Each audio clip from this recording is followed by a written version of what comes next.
अब question number 18, chapter 18 geometrical optics, concepts of physics, volume 1। तो क्या है question? A vessel contains water up to a height of 20 centimetre and above it an oil up to another 20 centimeter.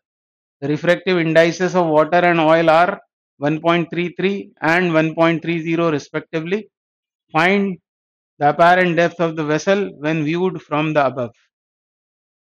तो यह है पानी किसी vessel में 20 सेंटीमीटर की हाइट तक, और उसके ऊपर यह है ऑयल जिसका रिफ्रैक्टिव इंडेक्स है 1.30, वाटर का रिफ्रैक्टिव इंडेक्स 1.33, और हमको बताना है apparent depth of the vessel, मतलब इसकी बॉटम अपेरेंटली कहाँ दिखाई पड़ेगी।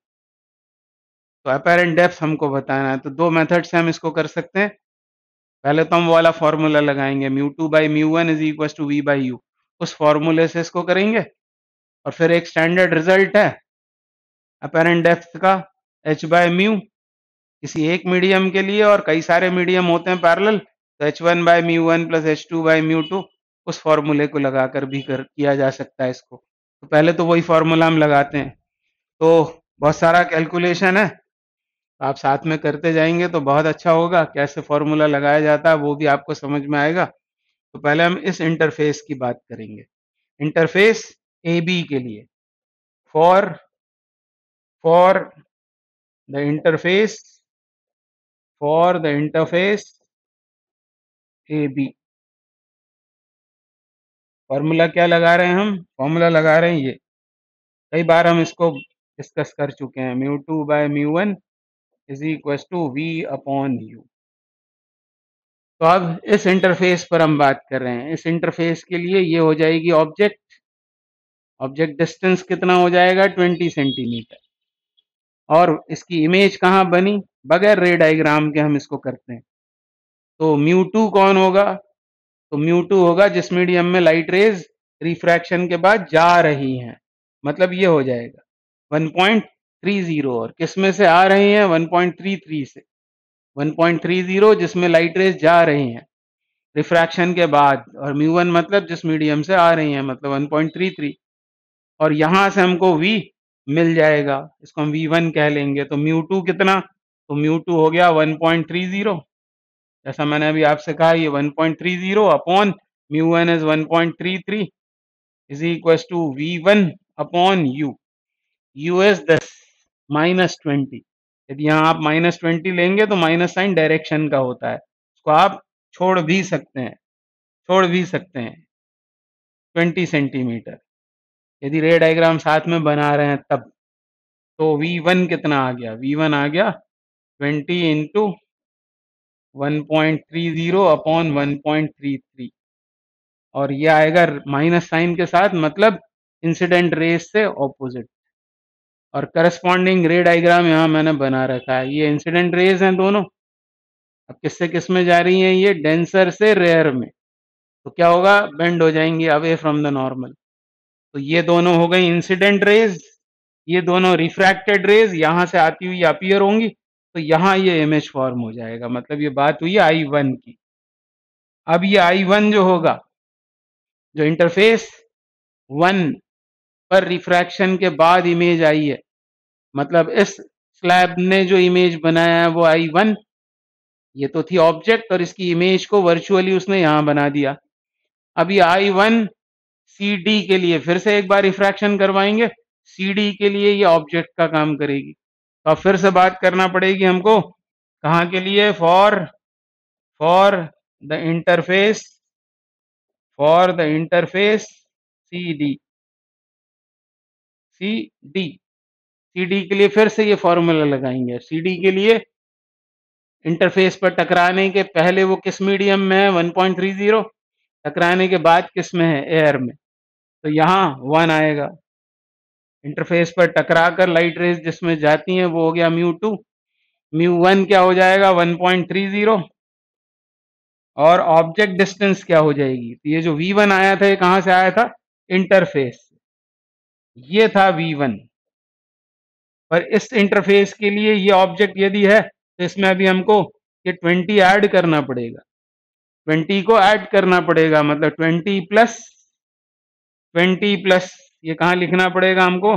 ऑब्जेक्ट डिस्टेंस के लिए 20 plus this much, 20 into 1.30 upon 1.33, 20 आएगा कॉमन, तो 1 प्लस 1.30 अपॉन 1.33,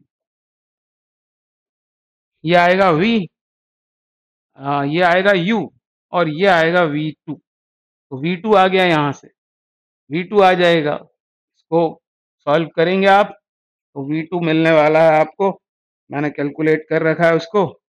तो ये 1.30 तो यहाँ था डिनोमिनेटर में, और ये सब कुछ न्यूमरेटर में आएगा, 20 इंटू 1 प्लस 1.30 अपॉन 1.33, ये सब कुछ आएगा यहाँ पर। और इसकी सॉल्विंग के बाद में v2 आपको मिलने वाला है 30.42। अब कैलकुलेट आप कर लेना, मैंने आपको तरीका बता दिया है कैसे करना है। 30.42 मतलब फाइनल इमेज जो बनेगा वो 30 अलग किसी कलर से ले लेते हैं, 30.42 पर बनेगा। 30.42 ये 20 है, तो ये कितना था, ये अभी हमने कैलकुलेट तो नहीं किया है उसको, वो 20 से कम ही आएगा, 20 से वो भी कम आएगा, मान लेते हैं यहाँ बनी फाइनल इमेज। वो 20 से ज्यादा है और 30 पर है, मान लेते हैं यहाँ बनी, तो ये है फाइनल इमेज। कितनी है वो है I2, ये है फाइनल इमेज की पोजीशन। तो यदि यहाँ से देखे जाए एयर से, तो इसकी जो रियल डेप्थ है वो कितनी है, 40 सेंटीमीटर, 40 सेंटीमीटर रियल डेप्थ है, और अपेरेंट डेप्थ कितनी आई, 30.42 सेंटीमीटर। तो ये तो इस क्वेश्चन का आंसर हो जाएगा। शिफ्ट यदि आपसे पूछेंगे तो 40 माइनस 30.42 कर लेंगे। तो एक तो इसको सॉल्व करने का तरीका ये है जो अभी हमने किया। इसके अलावा आप एक काम और कर सकते हैं, आपको मालूम होगा कि जब ऑब्जेक्ट होती है, मैं एग्जांपल से आपको समझाता हूं, मान लो कि ये ग्लास स्लैब है, और इसकी थिकनेस हम मान लेते हैं 9 centimetre. Real depth apparent depth के क्वेश्चंस को कई बार इस तरह भी सॉल्व करते हैं, ये तो हमेशा वैलिड है ही है, बस पैराक्सियल रेज होना चाहिए। उसके अलावा इस मेथड से भी सॉल्व करते हैं। फॉर एग्जांपल ये है ग्लास स्लैब, और किसी पेपर पर एक क्रॉस का निशान लगाकर, ये क्वेश्चन आपने किया भी होगा, सभी बच्चों ने किया होगा, ये क्रॉस का निशान लगाया पेपर पर, और उसके ऊपर 9 सेंटीमीटर थिकनेस वाला एक ग्लास स्लैब रख दिया, और इस ग्लास स्लैब के मटेरियल का रिफ्रैक्टिव इंडेक्स है 3/2 के बराबर, 3/2 के बराबर। तो हमसे पूछते हैं कि ये क्रॉस कहाँ दिखाई देगा अपेरेंटली। ये केस कब का है, ये केस तब का है जब डेंसर की ऑब्जेक्ट को रेयरर मीडियम से देख रहे होते हैं। ये इसको मान लेंगे कि ग्लास स्लैब पर ही है, तो ये मीडियम कैसा हो गया, क्योंकि बाहर है एयर, यानी ये डेंसर है, ये रेयर है। तो किसी डेंसर मीडियम के ऑब्जेक्ट को जब रेयरर मीडियम से देखते हैं तो वो कहाँ दिखाई देती है अपेरेंटली, उसके लिए फॉर्मूला आपने डिराइव किया होगा, वो होता है h अपॉन म्यू। h क्या होती है, h होती है रियल डेप्थ, जो यहाँ क्या हो जाएगी 9 सेंटीमीटर, और म्यू कितना होगा 3/2, ये हो जाएगा 9 इंटू 2/3 यानी 6 सेंटीमीटर। ये निशान होगा कहाँ, 9 सेंटीमीटर की गहराई पर, और दिखेगा कहाँ, दिखेगा 6 पर, यानी शिफ्ट कितना आ जाएगा, शिफ्ट आ जाएगा 3 सेंटीमीटर का। तो जब भी कभी डेंसर की ऑब्जेक्ट को रेयर से देखते हैं तो ये होता है शिफ्ट का फॉर्मूला।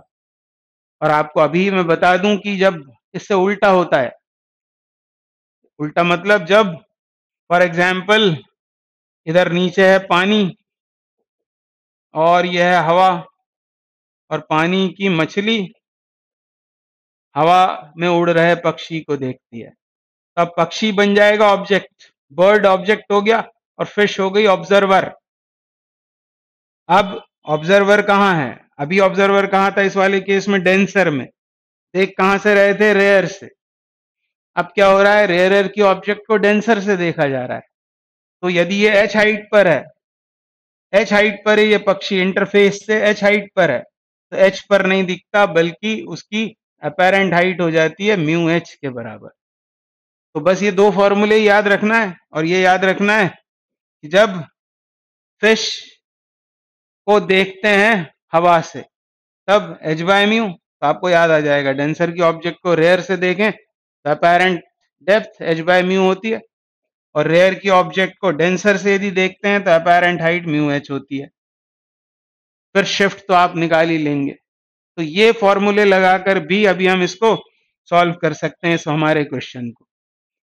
इस क्वेश्चन में दो स्लैब्स थी, एक्चुअली दो स्लैब थी, एक पानी की स्लैब 20 सेंटीमीटर की और उसके ऊपर ऑयल की जिसका रिफ्रैक्टिव इंडेक्स 1.30 था। तो आप करना क्या, अपेरेंट डेप्थ निकाल लेना। आप अपेरेंट डेप्थ कैसे आएगी, दो यदि होते हैं तो फॉर्मूला ये वाला लगने वाला है, ये वाला फॉर्मूला लगेगा। पहले स्लैब के लिए अपेरेंट डेप्थ क्या हो जाएगी, तो उसकी डेप्थ h1 जो यहाँ है 20 सेंटीमीटर अपॉन उसका रिफ्रैक्टिव इंडेक्स कौन सा वाला, एब्सोल्यूट वाला, तो h1 upon mu one plus h2 upon mu two. एक स्लैब और होती सपोज तो ऐसा हो जाता है h3 upon mu three and so on. तो ये आपको डायरेक्ट मिल जाएगी अपेरेंट डेप्थ।